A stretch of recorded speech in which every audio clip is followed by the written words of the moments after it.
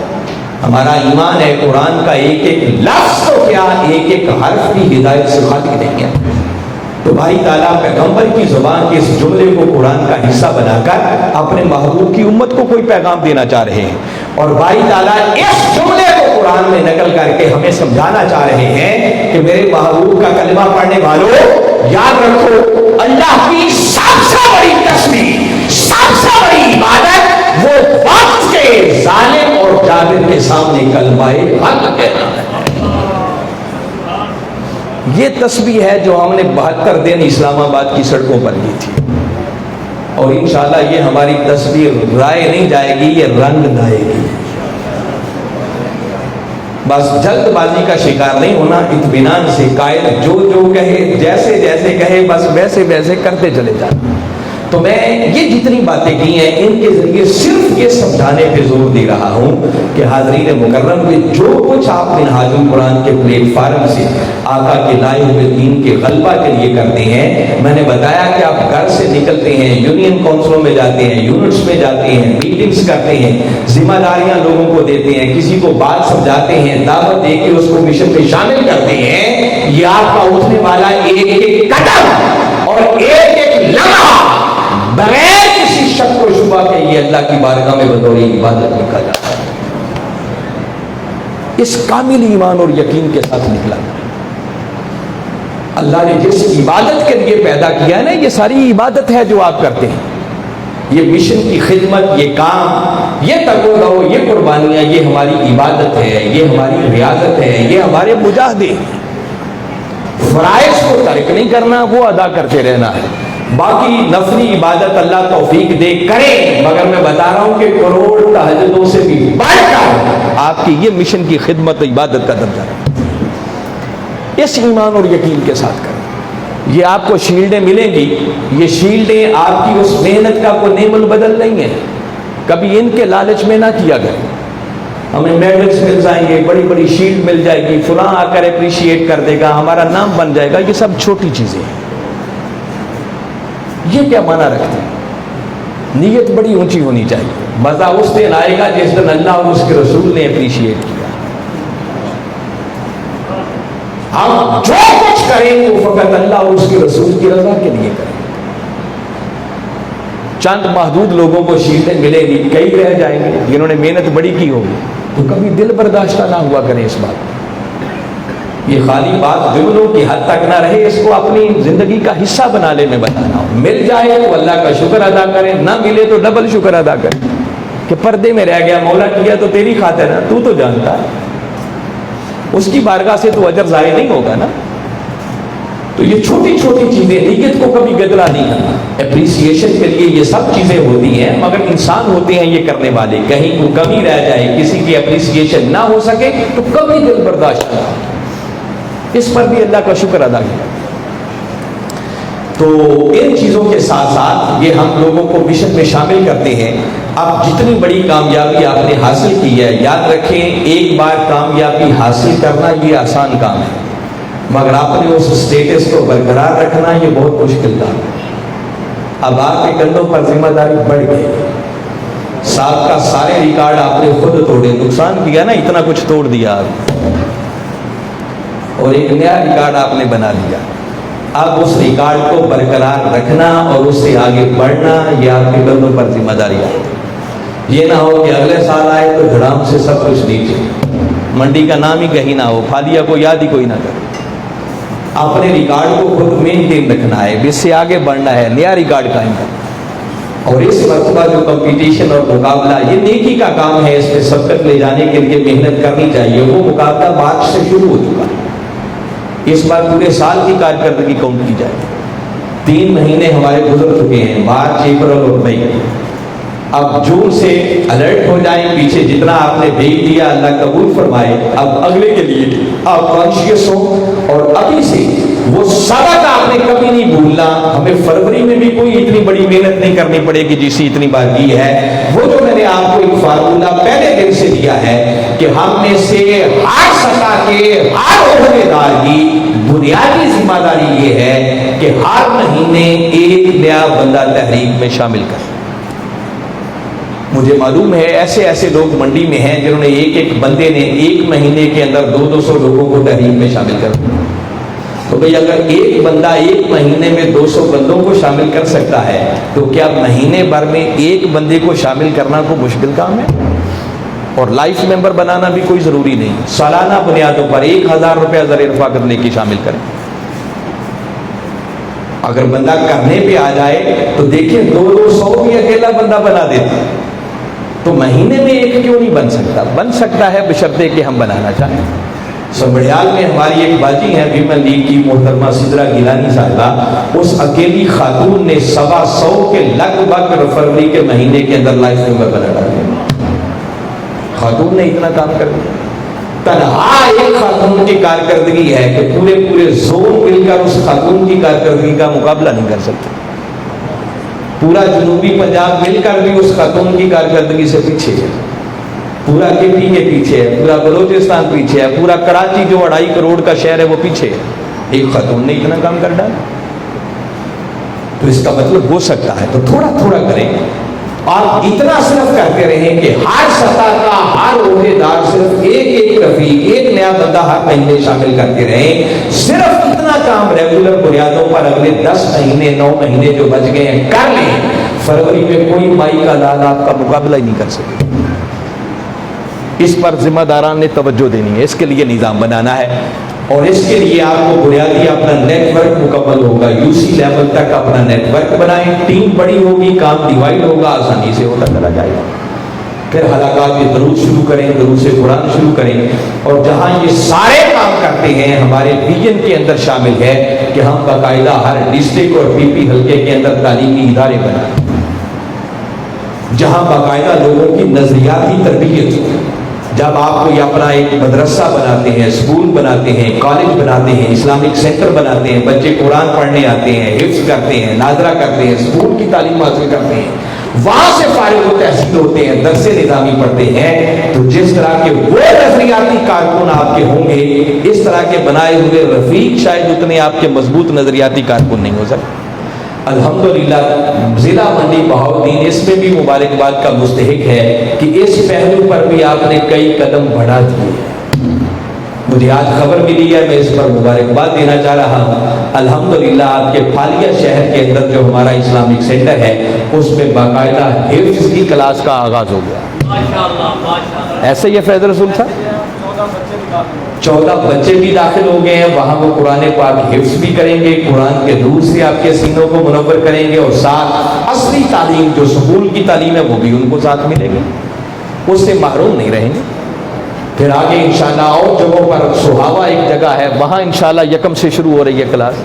پھر دھنی کے اندر باقاعدہ ہمارا ادارہ شروع ہو گیا ہے اور بہت ساری اور جگہیں ہیں جہاں قریب اسی سال کے اندر انشاءاللہ یہ انیشیٹو بھی دیا جائے گا. یہ بتانے کا مقصد تھا کہ آپ سب لوگوں کے علم تک بات پہنچے. آپ ایسے بچوں کو ان اداروں میں داخل بھی کروائیں، ان کی مدد بھی کریں تاکہ اس کام کو بھی منظم طریقے سے ہم لے کے آگے بڑھ سکیں. باقی باتیں کرنے کی بہت ساری ہیں، جتنا ٹائم مجھے دیا تھا وہ مکمل ہو گیا ہے. میں امید کرتا ہوں کہ اگر اتنی باتوں کو آپ اپنے من میں جگہ دے کر اس پر عمل کرنے کے لیے تیار ہو جائیں گے تو انشاءاللہ وہ دن دور نہیں ہے کہ جب اس دھرتی پر انشاءاللہ مصطفی انقلاب کا سویرا طلوع ہو کر رہے گا. غالباً قاری صاحب بتا رہے